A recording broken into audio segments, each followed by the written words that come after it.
Hey everyone, welcome back to Filmscination. I review movies from any genre, from new releases to very old, and I mean old movies.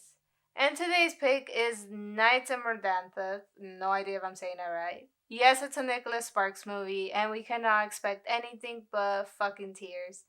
And this Arthur particularly knows how to rip people's heart out or those who hate chick flicks to turn away. So if you're one of those people, it's okay. Just click out of the video.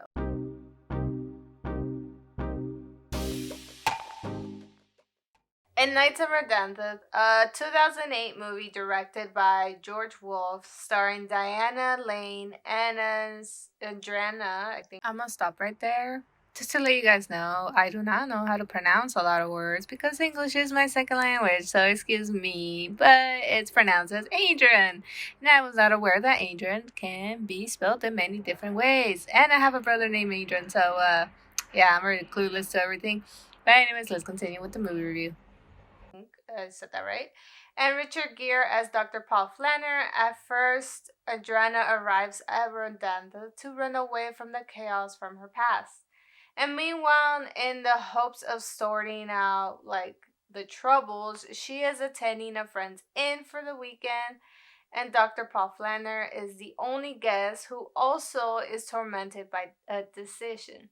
In the meantime, as the storm approaches the coast, they find comfort in girl romance. And since the majority of Nicholas Sparks books are turned into movies such as The Notebook, A Walk to Remember, Dear John, and many more. Honestly, those are the only ones I've seen. No more of the stories about love can really conquer it all. And if you have seen any of the movies by this author, it comes to no surprise that they can make you cry. And it revolves a lot around love. And yeah, I fucking cry. I won't deny it. And as we dive deeper into the plot, we can see this is clearly about ups and downs of love. We have Andrea is she's in a conflict of figuring out her marriage situation on whether to forgive or move on with her life. And she is the type of person to put others' well being before her own, even if she knows what's best for her.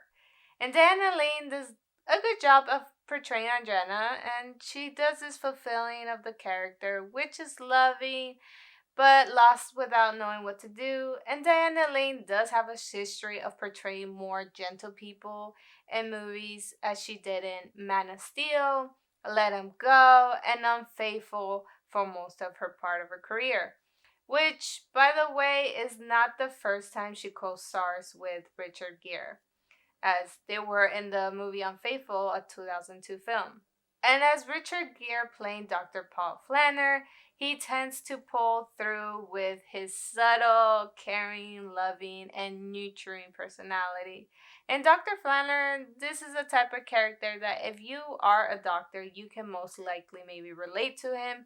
If you might have like a guilty conscience, since in that type of career, you battle to save the people you treat. And I appreciate it has more relatable characters for the audience and for them to connect along with their journey.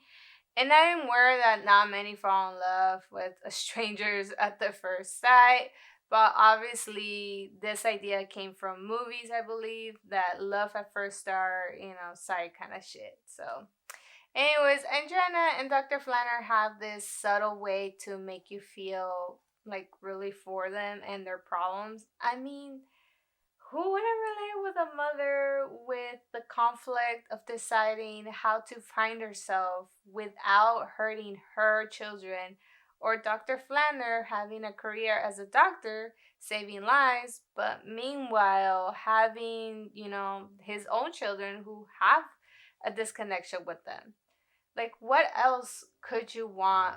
Like, this is a heartwarming, tear wrenching movie, and the placement of the film for the majority is in a beautiful scenery on the coastal, giving more of a peaceful vibe.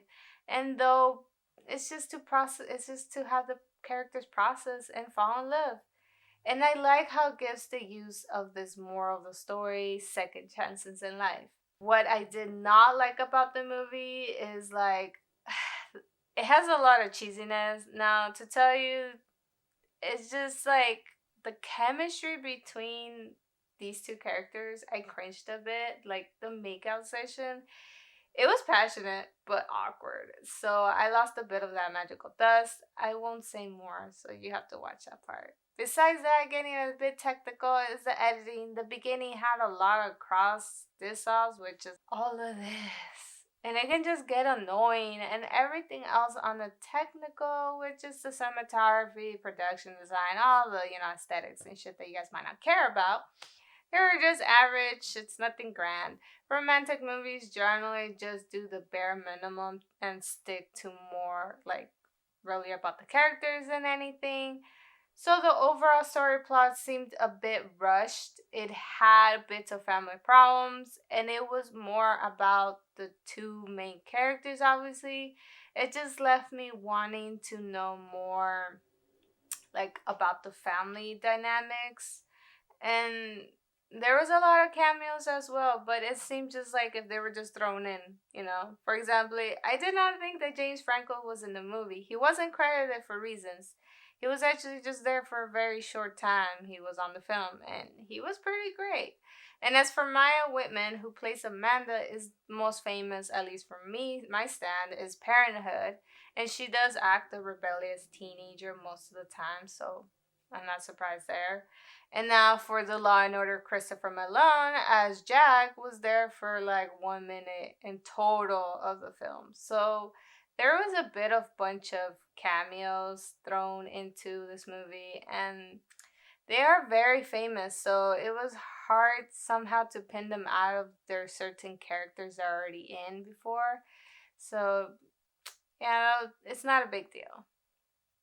Overall, Nights in Rodanthe offers a romantic at a second chance in life to grow with a lot of cheesiness. So I understand if it's not for everyone, but those who are hopeless romantics, I say give it a go. I will give this movie a 3 out of 5. So I appreciate you guys watching my movie review. And if you guys like this, then go ahead and subscribe. And if you want to watch it or tell me that no, thank you, then comment down below. It's okay. Everyone has their own opinions. But yeah, thank you for watching. I very much appreciate it. Have a nice day, and I'll see you next time.